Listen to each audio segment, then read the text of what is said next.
बरेच वेळा असं म्हणतो की प्रत्येक व्यक्तीला त्याचं स्वातंत्र्य आहे की आपण काय घालायला पाहिजे, किंवा he has his own independent life और she has his own independent life आणि she has her own independent decisions. पण आपण जेव्हा ऑफिससाठी जातो किंवा आपण कुठेही बाहेर कुठल्या तरी कामाला जातोय, तर तुम्ही एकदा स्वतःला आरशात बघायला पाहिजे की आपण जे घालून जातोय ते अप्रोप्रिएट आहे का. कायदा लागू कधी होतो तर 10 पेक्षा जास्ती एम्प्लॉईज असलेल्या प्रत्येक ऑर्गनायझेशनला, whether it be a private company, public company, hospital, charitable trust, anything, 10 पेक्षा जास्ती एम्प्लॉईज असतील तर हा कायदा लागू होतो. तर वर्क प्लेस म्हणजे ज्या ठिकाणी तुम्ही कामासाठी जाता, प्रत्येक वेळेस ती कॉम्प्लिमेंट नेगेटिव्ह असते असं नाही, पण जेव्हा एखादी व्यक्ती कॉम्प्लिमेंट करते तेव्हा त्याच्या चेहऱ्यावरचे हावभाव काय आहेत, त्याची बॉडी लँग्वेज काय आहे ती कॉम्प्लिमेंट करताना, त्याच्यावरनं त्या स्त्रीला कळतं की ही आपल्याला कॉम्प्लिमेंट पॉझिटिव्ह कॉम्प्लिमेंट आहे का it is not very comfortable. She is safe from all the sides. म्हणजे तिला तुम्ही चांगल्या प्रोव्हिजन्स देताय का, की टॉयलेट्स आहेत का तुमच्याकडे, वर्क कंडिशन्स कशा आहेत, ह्या सगळ्या गोष्टी ही रिस्पॉन्सिबिलिटी एम्प्लॉयरची आहे ना की त्या स्त्रीची आहे.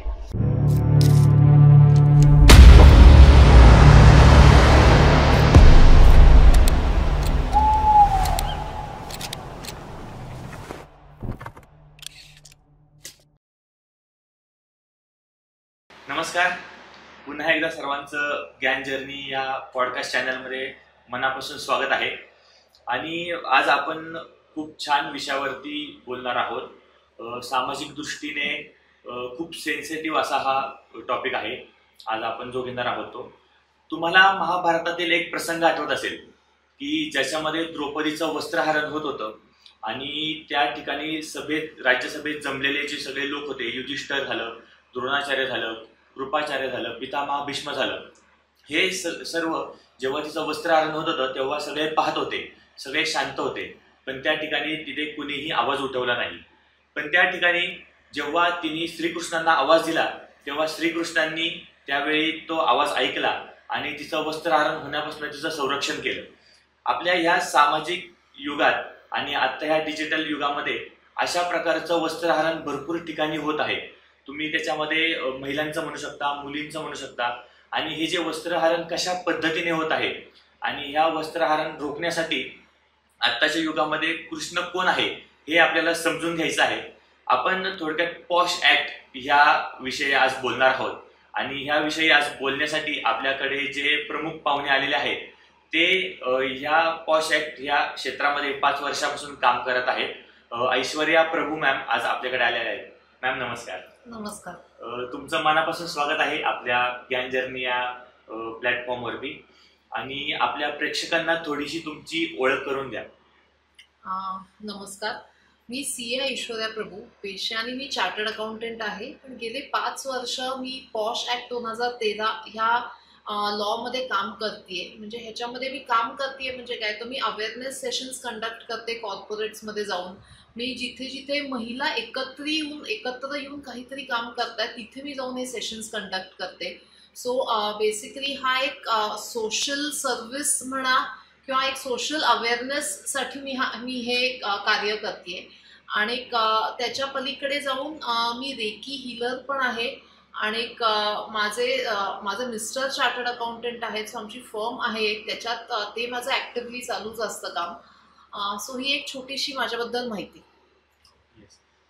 तर आपण जाणून घेऊया की पॉश ऍक्ट म्हणजे नक्की काय. बरं, आता पॉश ऍक्ट हा 2013 साली आलेला कायदा आहे जो स्त्रियांच्या संरक्षणासाठी आहे. म्हणजे protection at workplace. Basically त्या कायद्याचं एक उद्देश काय आहे की protection at workplace for every woman who goes out to work. तर त्याची एक ब्रीफ हिस्ट्री मी तुम्हाला सांगते की हा कायदा का आला. तर इट गोज बॅक टू 1992. म्हणजे 1992 साली राजस्थानमध्ये एक केस झाली होती.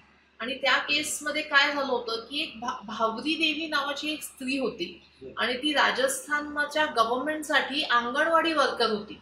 आणि तिला तिथे रिस्पॉन्सिबिलिटी काय होती की तिच्या डिस्ट्रिक्ट म्हणजे ती जिथे राहते त्या जिल्ह्यातल्या चाइल्ड मॅरेजेस थांबवणं हे तिच्याकडे रिस्पॉन्सिबिलिटी दिली होती. त्याच्यामुळे ती बाई ती ॲक्टिव्हिटी करत होती की चाइल्ड मॅरेजेस तिच्या जिल्ह्यात कुठे होऊ नाही. म्हणून ती सतत त्याच्यासाठी धडपड करत होती. आणि तेव्हा असं झालं की 92 साली तिला कळालं की तिच्याच गावात एक चाइल्ड मॅरेज होणार आहे.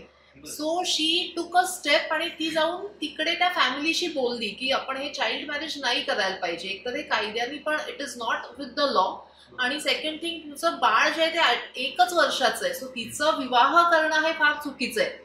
सो हे तिने या फॅमिलीला समजावून सांगितलं, पण समहाव ती फॅमिली जरा पॉलिटिकल बॅकग्राऊंडची पण होती, गावातली मोठी पार्टी होती ती, असं म्हणायला हरकत नाही. त्याच्यामुळे त्या लोकांना हे आवडलं नाही की भाऊदी देवीने त्यांना येऊन असं हे सांगितलंय. आणि ज्या दिवशी लग्न होतं त्या दिवशी भाऊदी देवी ऍक्च्युली पोलीस ऑफिसर्सला जाऊन तिने ते लग्न थांबवलं होतं. पण हे लग्न जरी त्या दिवशी थांबलं तरी 5 दिवसांनी त्या फॅमिलीने ते लग्न केलंच नंतर. आणि तो राग कुठेतरी मनात होता की ही स्त्री अशी कशी येते आणि आपल्या सगळ्या रिलेटिव्ह समोर, आपले जी लोक आलेली आहेत लग्नासाठी त्यांच्यासमोर आपला अपमान झाला, हा सगळा तो राग डोक्यात होता. त्याच्यामुळे त्या फॅमिलीतल्या 4 पुरुषांनी जाऊन 5 पुरुषांनी जाऊन त्या स्त्रीवर बलात्कार केला आणि तिच्या नवऱ्याच्या देखत बलात्कार केला. तिच्या नवऱ्याला पण भरपूर मारहाण केली. पण भाऊदी देवी त्या काळी इतकी इंडिपेंडेंट राजस्थानी बाई होती, ती तशीच लढली आणि ती पोलीस स्टेशनला गेली आणि तिने पोलीस स्टेशनमध्ये तक्रार दाखल करायचा प्रयत्न केला. पण समहाव ते सगळं अनसक्सेसफुल झालं. तिथे लोकल कोर्टमध्ये जी केस गेली ती पण तिच्या अगेन्स्ट लागली भाऊदी देवीच्या, की तिला काही तिथे न्याय मिळाला नाही. आणि मग शेवटी 95 साली विशाखा कमिटी म्हणून जी राजस्थानमध्ये होती, म्हणजे विशाखा जी एक संस्था आहे जी स्त्रियांसाठी काम करते, त्या पुढे आल्या आणि त्यांनी भाऊदी देवीला सपोर्ट केला. आणि मग सुप्रीम कोर्टमध्ये एक याचिका दाखल केली की ही जी बाई होती ती राजस्थानच्या गव्हर्नमेंटसाठी काम करत होती आणि तेव्हा मग तिला कुठेच सपोर्ट मिळाला नाही. म्हणजे she was fulfilling her work duties. तिचं काही पर्सनल त्या फॅमिलीशी काही वैर नव्हतं, पण ते असताना तिला इतका तिच्यावरती प्रसंग आला. आज त्या बाईला नोकरी नाहीये आणि असे सगळे प्रसंग आज त्या एका स्त्रीचं नाही पण बऱ्याच स्त्रिया अशा फेस करत असतात की वर्क प्लेसमध्ये हॅरॅसमेंट हे खूप कॉमन झालेलं आहे. म्हणून मग तेव्हा 1997 मध्ये सुप्रीम कोर्टने एक गाईडलाईन्स काढल्या, त्याचं नाव होतं विशाखा गाईडलाईन्स. मग विशाखा गाईडलाईन्स काय म्हणालं की एका जेव्हा एक स्त्री घराच्या बाहेर पडते काम करण्यासाठी तेव्हा तिची सिक्युरिटी हे तिच्या एम्प्लॉयरची रिस्पॉन्सिबिलिटी आहे. म्हणजे ती ज्या व्यक्तीसाठी काम करते किंवा ज्या संस्थेसाठी काम करते त्या संस्थेची ती जबाबदारी आहे की ती सेफ राहते की नाही ते बघणं. आणि मग त्या सिच्युएशनमध्ये every employer should see to it that की ती स्त्री तुमच्याकडे येते ती सेफ आहे. सेफ म्हणजे काय, मेंटल आणि फिजिकल लेवल दोन्हीवर ती सेफ आहे. म्हणजे असं नाही की नुसतं मेंटल किंवा physical, but she is safe from all the sides. म्हणजे तिला तुम्ही चांगल्या प्रोव्हिजन्स देताय का, की टॉयलेट्स आहेत का तुमच्याकडे, वर्क कंडिशन्स कशा आहेत, ह्या सगळ्या गोष्टी ही रिस्पॉन्सिबिलिटी एम्प्लॉयरची आहे ना की त्या स्त्रीची आहे. सो मग तेव्हा त्या गाईडलाईन्स आल्या होत्या की okay every employer should see to it that their ladies who come to them for work purpose are safe. They are mentally safe, they are physically safe. पण ह्या गाईडलाईन्स होत्या आणि ह्या 97 साली आल्या होत्या.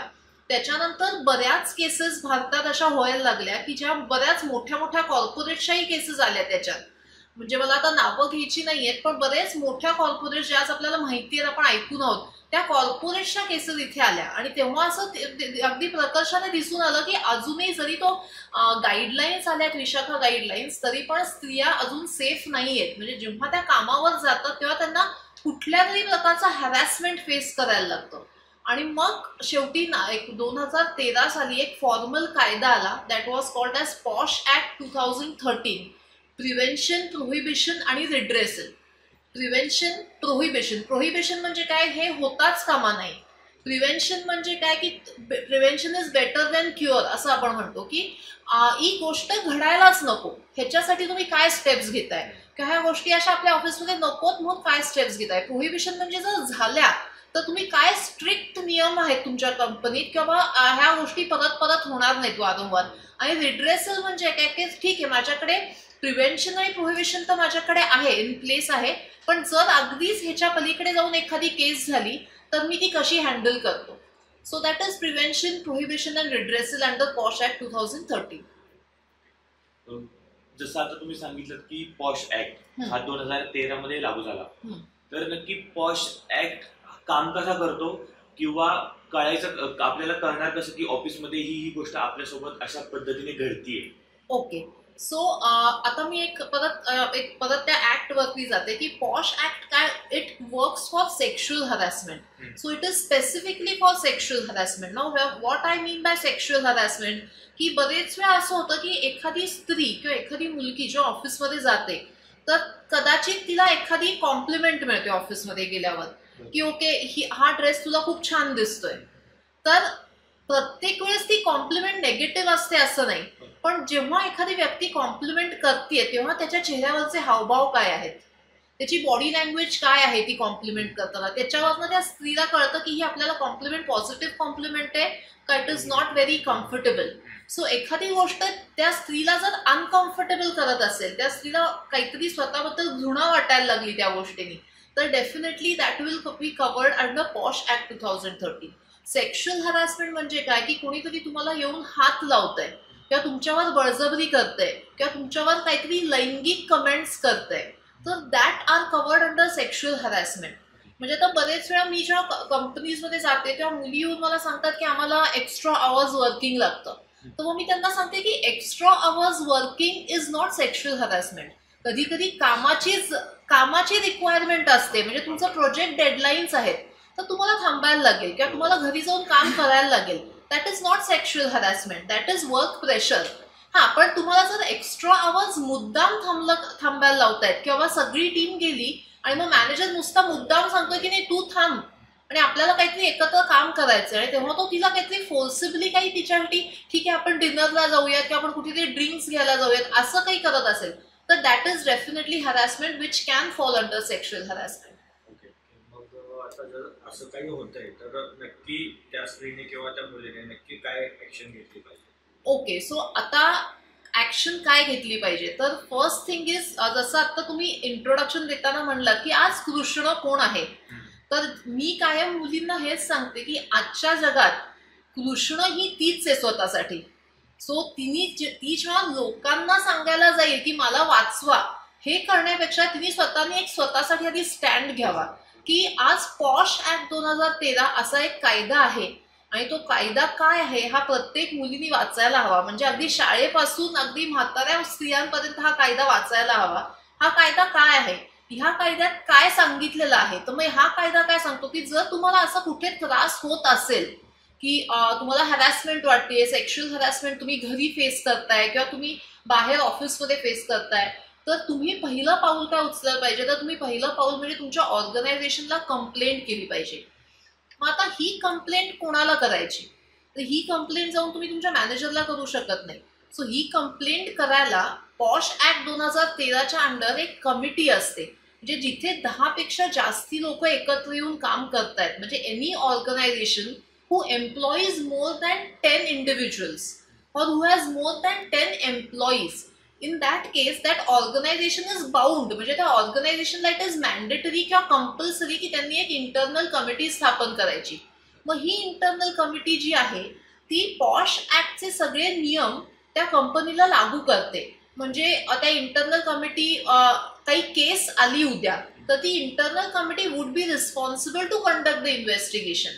ती इंटरनल कमिटी त्याचं इन्व्हेस्टिगेशन करणार, ती केसची सगळी म्हणजे डिटेल्स घेणार, म्हणजे त्या दोन्ही पार्टीजला भेटून एक फॉर्मल जशी कोर्टमध्ये केस होते तशी ही इंटरनल कमिटी ऍक्च्युली केस करते सगळ्या गोष्टीची आणि मग ती केस रिझॉल्व्ह होते. सो जर एखाद्या स्त्रीला वाटलं की ती अशी काहीतरी हॅरॅसमेंट फेस करते किंवा तिला कोणीतरी मुद्दाम स्पर्श करायचा प्रयत्न करतंय किंवा तिला कोणीतरी मुद्दाम सोशल मीडियावर स्टॉक करतंय, काहीतरी घाणेरड्या कमेंट्स करतंय सोशल मीडियावर आणि ती व्यक्ती तिच्या ऑफिसमध्ये काम करणारी आहे किंवा तिच्या सोबत काम करणारी आहे किंवा मग त्याच ऑर्गनायझेशन मधली कोणीतरी आहे, मॅनेजर असेल, सिनियर मॅनेजर असेल, तर तिला असं वाटत असेल की ही व्यक्ती आपल्याला अननेसेसरी फॉलो करते कुठेतरी, तर ह्या सिच्युएशन्समध्ये definitely she can first she has to, तिच्याकडे ते करेज असायला पाहिजे की ती स्वतःसाठी उभी राहील आणि दुसरी गोष्ट तिने लगेच इंटरनल कमिटीला तक्रार केली पाहिजे लेखी. आपण ह्या इंटरनल कमिटी आणि ह्या सगळ्या गोष्टींवरती येऊयात, पण पहिल्यांदा मला थोडंसं हे स्पेसिफिक आपल्या लोकांना सांगूयात की पॉश ऍक्ट जसं सांगितलं की वर्क प्लेस मध्ये करू शकतो, तर नक्की वर्क प्लेस ही गोष्ट काय आहे, म्हणजे फक्त तुमची कामाची ठिकाण येते का त्याच्यामध्ये काय काय इन्क्लूड येतं? बरं, आता पॉश ऍक्ट वर्क प्लेस, आता वर्क प्लेसचं डेफिनेशन खूप वाईड आहे पॉश ऍक्टमध्ये. तर वर्क प्लेस म्हणजे ज्या ठिकाणी तुम्ही कामासाठी जाता ती जागा. मग आता बरेच वेळा असं होतं की मी आज मला माझ्या कंपनीचे ट्रान्सपोर्ट पण दिलेलं आहे, म्हणजे ट्रान्सपोर्ट फॅसिलिटी आहे, कॅब सर्व्हिस आहे किंवा बस आहे. तर ती शटल जी असेल तुमची कॅब किंवा बस ती पण तुमची वर्क प्लेस होते. म्हणजे तुम्ही ज्या क्षणी घर सोडता कामासाठी आणि तुम्ही ज्या क्षणी त्या टॅक्सीमध्ये किंवा तुम्ही त्या बसमध्ये बसता तर तुमचं कव्हरेज सुरू होतं. सेकंड थिंग, बरेच वेळा असं होतं की तुम्हाला तुमच्या प्रोजेक्ट्समुळे किंवा काही कामामुळे दुसरीकडे जावं लागतं, क्लायंट प्लेसवर जावं लागतं किंवा तुम्हाला कुठे मीटिंग्स असतील तर कुठल्या 5 स्टार हॉटेल्समध्ये जावं लागतं. तर in that case that is also covered as your work place. So it is not only की तुमची ती काचेची लख्ख बिल्डिंग आहे ती तुमची वर्क प्लेस आहे, तुम्ही जिथे कामासाठी जाताय ती तुमची वर्क प्लेस आहे. सो डेफिनेटली आता परत म्हणला तर प्रायव्हेट ऑर्गनायझेशन्सला आहे का, तर हो, private organisations are also work place, public organisations are workplace, hospitals are workplace, schools are workplace, colleges are workplace, playground म्हणजे जिथे अकॅडमीज असतात, स्पोर्ट्स अकॅडमीज आहेत, तर मग ते प्लेग्राऊंड पण एक वर्क प्लेस आहे, बिकॉज तिथे कोणीतरी कोच येतोय आणि तो शिकवतोय. So that is also work place. बरेच वेळा असं होतं की आता मी सांगते शेत, एक शेत आहे तर that is not covered under organised sector, that is unorganised sector. पण ते शेतावरती गडी किंवा मजूर कामाला येत आहेत त्यांच्यासाठी ते वर्क प्लेस आहे. सो एनी प्लेस जिथे कामासाठी लोक जात आहेत आणि त्याच्या बदल्यात त्यांना काहीतरी मोबदला मिळतोय, that is their work place. माझ्या घरी येणारी बाई जी झाडून पुसून घेते तिच्यासाठी माझं घर तिचं वर्क प्लेस आहे. सो जर तिला तिथे कुठे असं वाटलं की अरे आपण इथे सेफ नाही आहोत किंवा आपल्याला इथे त्रास होतोय तर she can raise a complaint. So इतक्या तळागाळाला हा कायदा आहे, ऍक्च्युली इतक्या तळागाळाच्या लोकांसाठी पण हा कायदा आहे. फक्त एवढंच आहे की त्याचा अवेअरनेस अजून तितका नाही.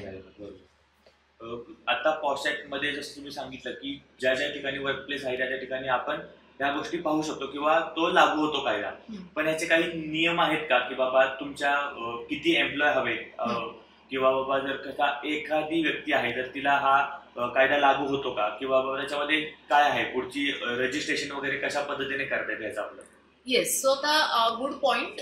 कायदा लागू कधी होतो तर 10 पेक्षा जास्ती एम्प्लॉईज असणाऱ्या प्रत्येक ऑर्गनायझेशनला, whether it be a private company, public company, hospital, charitable trust, anything, 10 पेक्षा जास्ती एम्प्लॉईज असतील तर हा कायदा लागू होतो. म्हणजे ह्याची सगळी नियमावली त्यांनी फॉलो केलीच पाहिजे.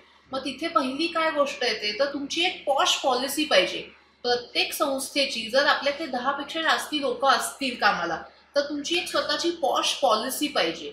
That is called as anti harassment policy or POSH policy. ती तुमची असायलाच पाहिजे. सेकंड थिंग, तुमच्याकडे एक IC कमिटी पाहिजे. What is IC committee? Internal committee. So 2015च्या आधी या कमिटीला इंटरनल कंप्लेंट्स कमिटी म्हणायचे, पण नंतर अमेंडमेंट झालं आणि त्याला इंटरनल कमिटी असं नाव आलं. आता इंटरनल कमिटी असलीच पाहिजे. सेकंड थिंग, थर्ड थिंग, तुम्हाला प्रत्येक वर्षी म्हणजे जानेवारीमध्ये तुम्हाला एक अॅन्युअल रिपोर्ट सबमिट करायला लागतो डिस्ट्रिक्ट ऑफिसरला. सो ह्या 3 गोष्टी मॅन्डेटरी आहेत. First thing is POSH policy for your own organisation, second thing is IC आणि third thing is annual report submission. मग आता पॉश पॉलिसी कुठे कुठे असायला पाहिजे तर जेव्हा नवीन एम्प्लॉईज जॉईन करतात तर त्या पॉश पॉलिसी तुमच्या हँडबुकमध्ये असायला पाहिजे एम्प्लॉईजच्या, की ओके आमच्याकडे ही पॉलिसी आहे आणि प्रत्येक जण जो इथे कामाला येईल तो सेफ आहे. तर ही पॉश पॉलिसीचे जिस्ट म्हणजे एक शॉर्टमध्ये तुम्ही ती पॉलिसी तुमच्या हँडबुकमध्ये दिली पाहिजे. अपार्ट फ्रॉम दॅट ऑर्गनायझेशनच्या वेबसाईट असतात, कंपन्यांच्या ज्या वेबसाईट असतात त्याच्यावर तुमची पॉश पॉलिसी असणं मॅन्डेटरी आहे. So you should display on your websites. IC म्हणजे काय तर IC म्हणजे इंटरनल कमिटीमध्ये 4 मेंबर्स असतात. 4 मेंबर्स कोण असतात तर 3 मेंबर्स ऑर्गनायझेशनचे एम्प्लॉईज असतात आणि एक असतो तो एक्सटर्नल मेंबर असतो. तर 3 मेंबर्सपैकी जो एक लेडी एम्प्लॉई असेल जी त्या ऑर्गनायझेशनमध्ये भरपूर वर्ष काम केली आहे किंवा she is been connected with the organisation for a longer duration, ती चांगल्या पोझिशनवरती आहे ऑर्गनायझेशनमध्ये, तर generally that lady member would be considered as a chairperson. So ती चेअरपर्सन होईल त्या कमिटीची. आणि उरलेले 2 जी लोक आहेत that can be either a male or a female. So usually IC committee काय हे काय लॉ काय सांगतो की बेसिकली IC मध्ये 50% मेंबर्स हे फिमेल्स असले पाहिजेत, उरलेले तुम्ही जेंट्स घेऊ शकता, but 50% should be females. So in that case तुम्ही एक स्त्री एक पुरुष, पण chairperson preferably women is a need of the law.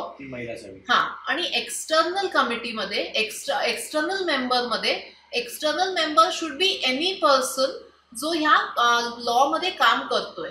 So a person who is working in this law for a considerable period of time, किंवा कुठल्या तरी NGOशी connected आहे जो महिलांसाठी कार्य करते, जे NGO महिलांसाठी कार्य करते, अशा कुठल्या तरी NGOशी जो कनेक्टेड असेल तर ती व्यक्ती एक्सटर्नल मेंबर म्हणून होऊ शकते. आणि त्या जो थर्ड पर्सन असतो त्याकडे पॉवर कोणती असते? सो एक्सटर्नल मेंबरचा रोल खूप महत्वाचा आहे. एक्सटर्नल मेंबर बेसिकली का असतो तर हे मी तुम्हाला सांगते. एक्सटर्नल मेंबरचा रोल काय असतो की जर एखादी इन्व्हेस्टिगेशन आली तर ती इन्व्हेस्टिगेशन बायस फ्री असायला पाहिजे. म्हणजे कुठल्या तरी एका व्यक्तीच्या बाजूनी निर्णय न जाता दोन्ही व्यक्तींचा विचार करून घेतलेला निर्णय पाहिजे.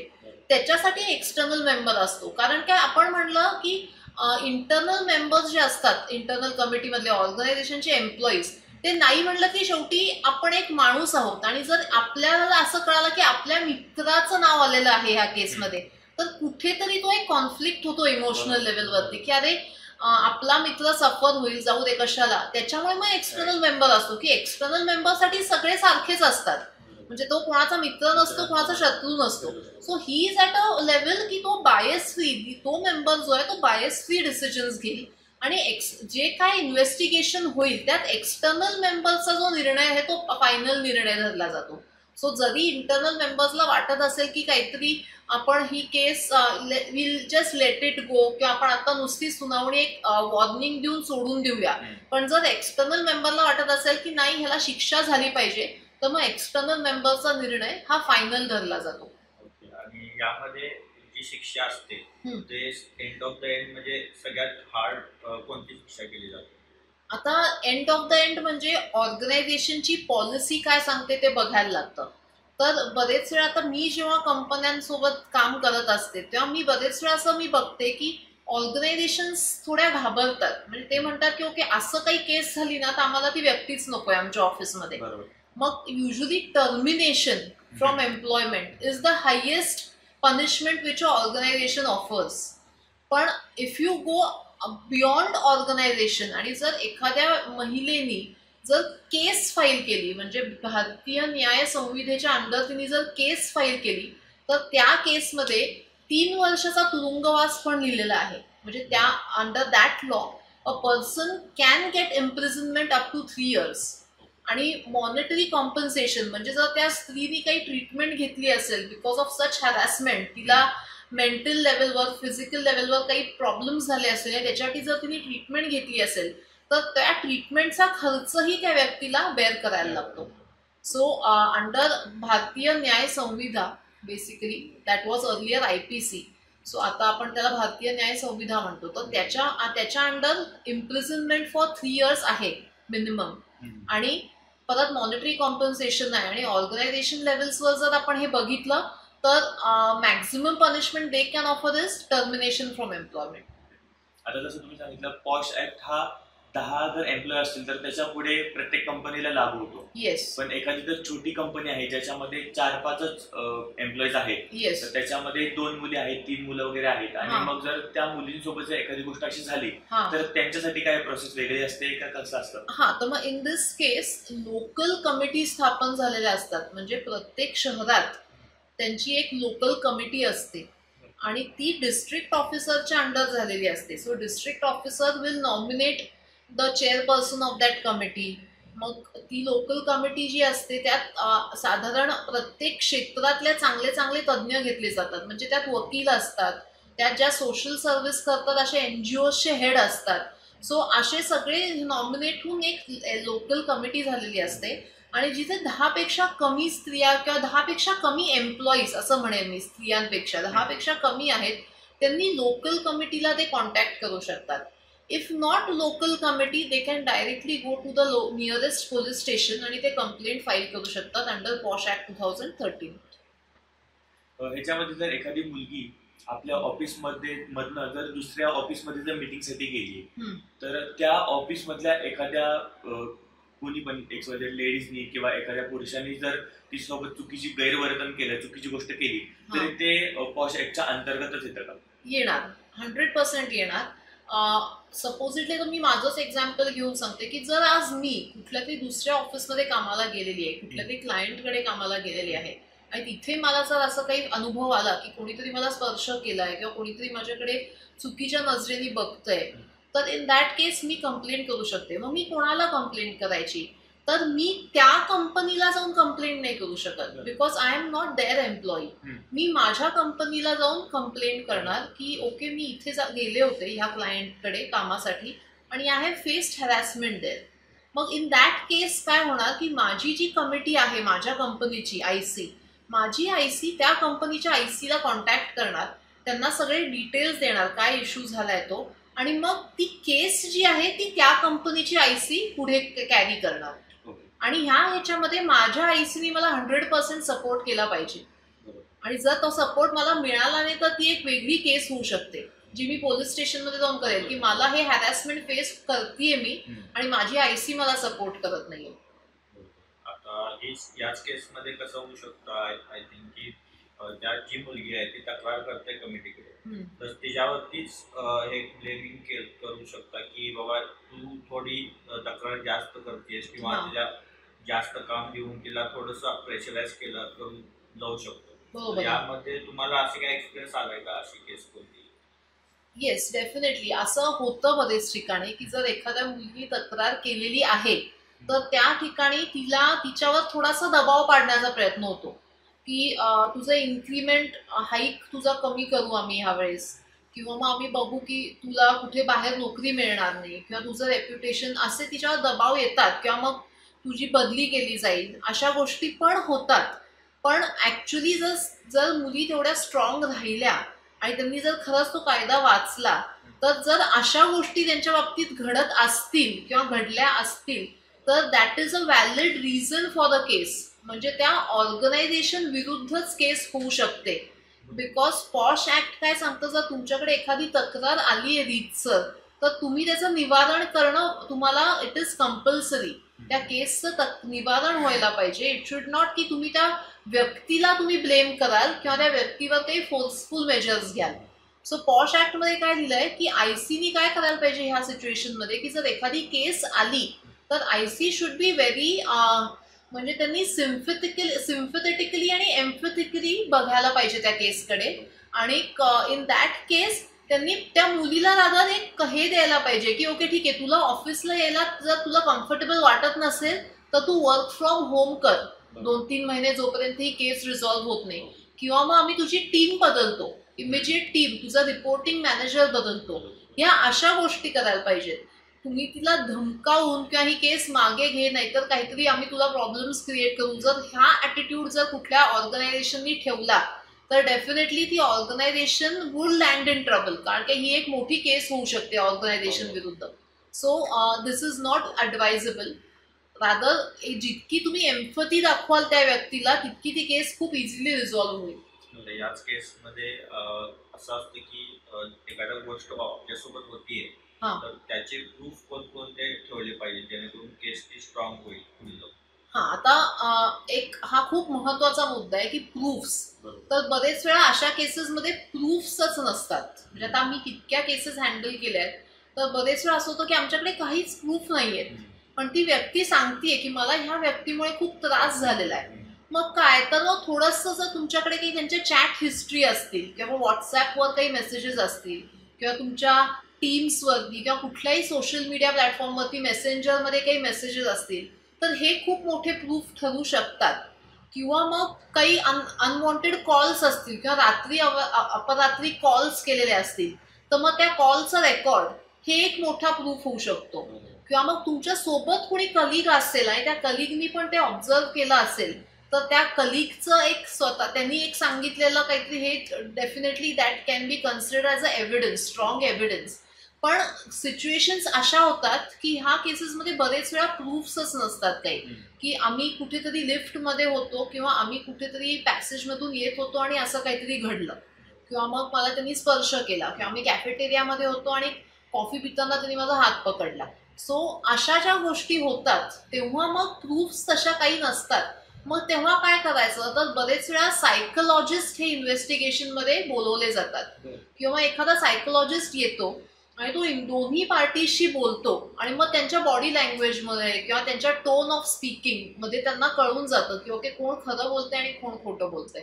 तर that is also important contribution, की सायकोलॉजिस्टला बोलून केस कशी रिझॉल्व्ह करायची त्यांची मदत घेऊन हे पण करू शकतो.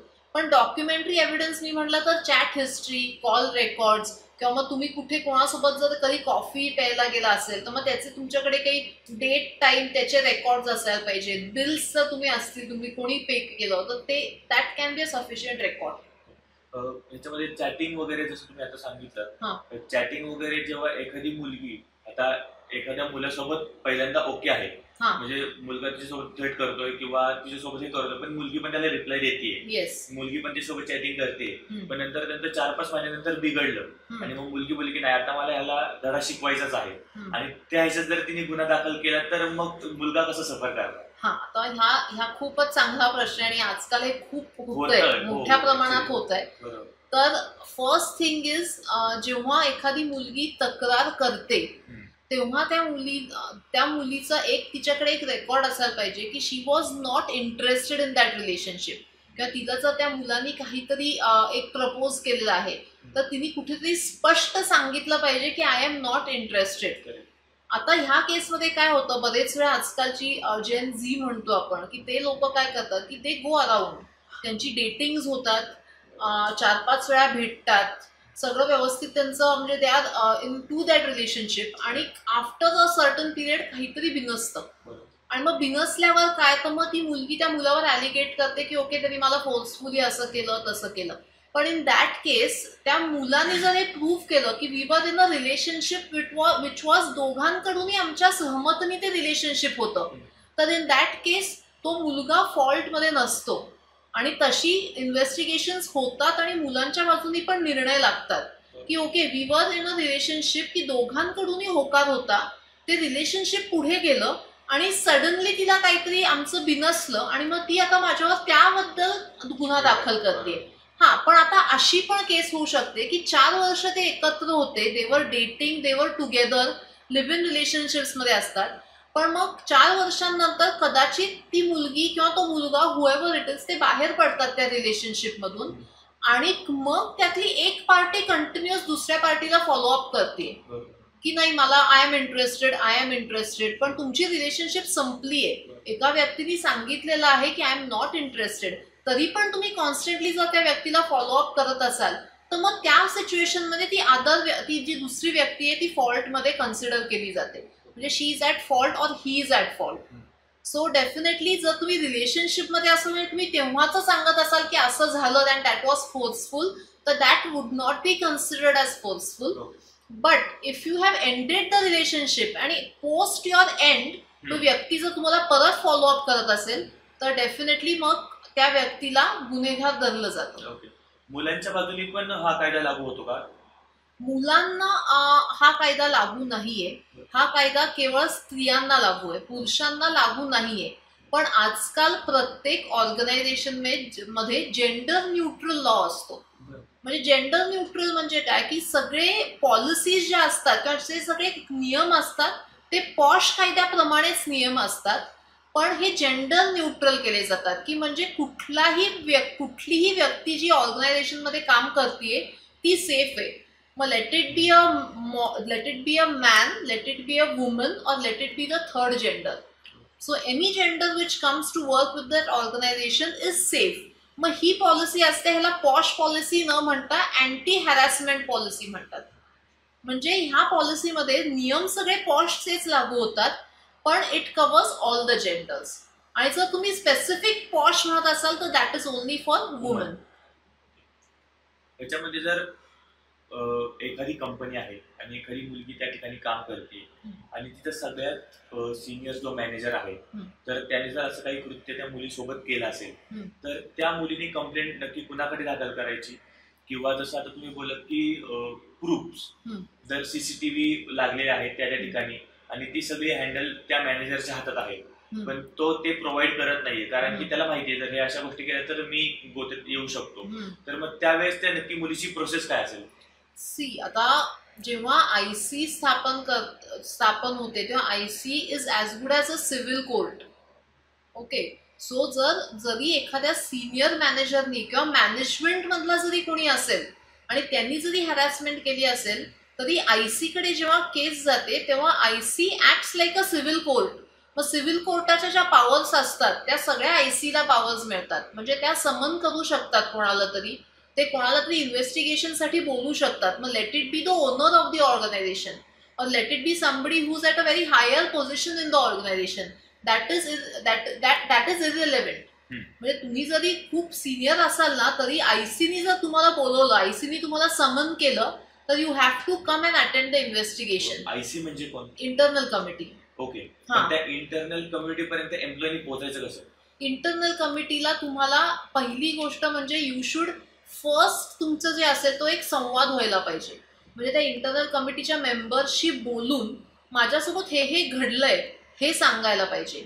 सेकंड थिंग, जेव्हा इंटरनल कमिटीने सगळी गोष्ट ऐकली आहे त्याच्यानंतर तुम्ही एक रीतसर लेटर किंवा मेल द्यायला पाहिजे. म्हणजे काय होतं, बरेच वेळा असं होतं की ओरल कंप्लेंट केली जाते आणि मग जेव्हा इंटरनल कमिटी ऍक्ट करायला लागते तेव्हा तो कंप्लेंट म्हणतो की नाही माझी अशी काहीच कंप्लेंट नव्हती, कारण काय कुठेतरी भीती आलेली असते मनात किंवा काहीतरी असतं. म्हणून एक रीतसर तुमची लेखी कंप्लेंट इंटरनल कमिटीला जायला पाहिजे. लेखी म्हणजे तुम्ही हँड रिटन नसली तरी चालेल, तुम्ही ईमेल केला तरी चालेल. म्हणजे बरेच वेळा आजकाल कंपनी काय करतात की एक स्पेसिफिक मेल बॉक्स असतो की तो पॉशसाठी मेल बॉक्स आहे, पॉश कंप्लेंटसाठी. मग त्या मेल बॉक्सवर तुम्ही मेल करा किंवा तुम्ही एक टाईप करून लेटर जरी इंटरनल कमिटीला दिलं तरी that is considered as a handwritten complaint. एक रिटन कंप्लेंट जायला पाहिजे इंटरनल कमिटीकडे. ही रिटन कंप्लेंट आली किंवा इंटरनल कमिटी पुढची पावलं उचलायला मोकळी होते. आणि आपण आता मोस्टली आत्ताचं जे जनरेशन आहे आपलं ते फक्त आपल्या ऑफिस मधलं जे आपलं वेअरिंग म्हणजे ड्रेसचं असेल तर ते कसं असतं पाहिजे तुम्हाला वाटतं की तो किती टॉपिक महत्वाचा आहे की त्यामुळे सुद्धा या केसेस वाढत आहेत? नक्कीच हा खूप महत्वाचा मुद्दा आहे. आपण बरेच वेळा असं म्हणतो की प्रत्येक व्यक्तीला त्याचं स्वातंत्र्य आहे की आपण काय घालायला पाहिजे किंवा he has his own independent life और she has his own independent life आणि she has a own independent decisions. पण आपण जेव्हा ऑफिससाठी जातो किंवा आपण कुठेही बाहेर कुठल्या तरी कामाला जातोय तर तुम्ही एकदा स्वतःला आरशात बघायला पाहिजे की आपण जे घालून जातोय ते अप्रोप्रिएट आहे का.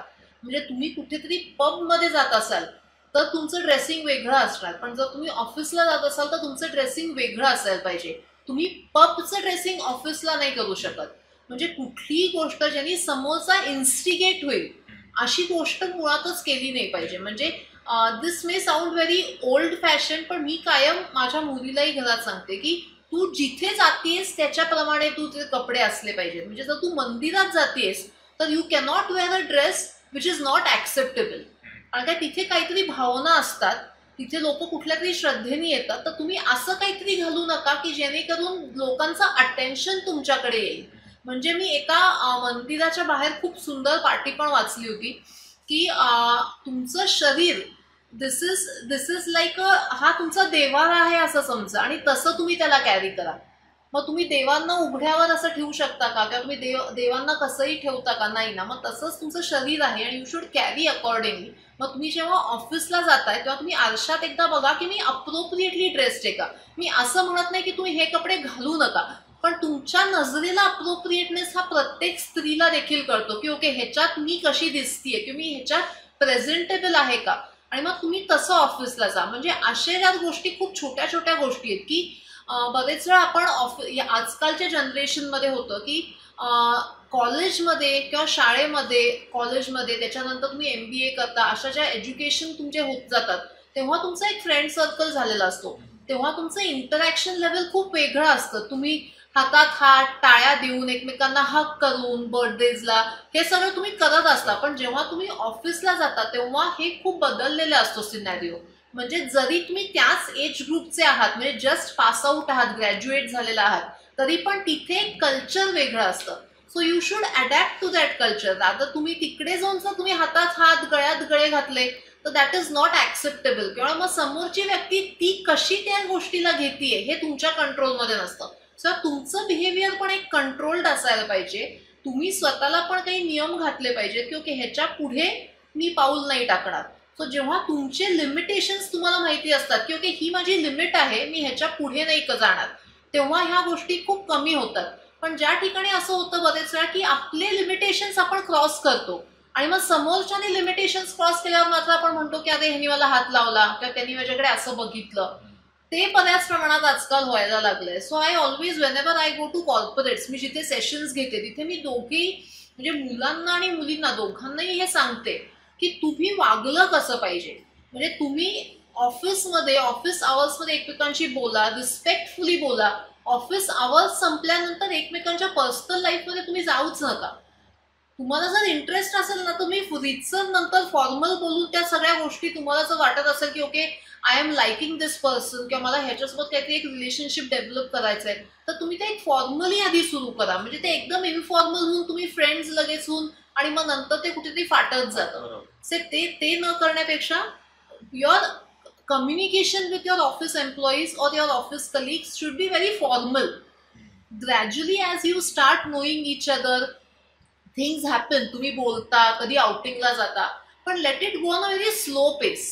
म्हणजे लगेच आज भेटलोय, उद्या मैत्री झालीये, तिसऱ्या दिवशी तुम्ही बाहेर गेलाय, हे असं फास्ट लाईफ तुम्ही जे जगताय आज ते जरा त्याला पेस त्याचा स्लो करा. आणि याचा दुसरा भाग म्हणून एक सोशल मीडिया पण आहे. येस. तर याचा इम्पॅक्ट किती पडतो आताच्या जनरेशन वरती? भरपूर.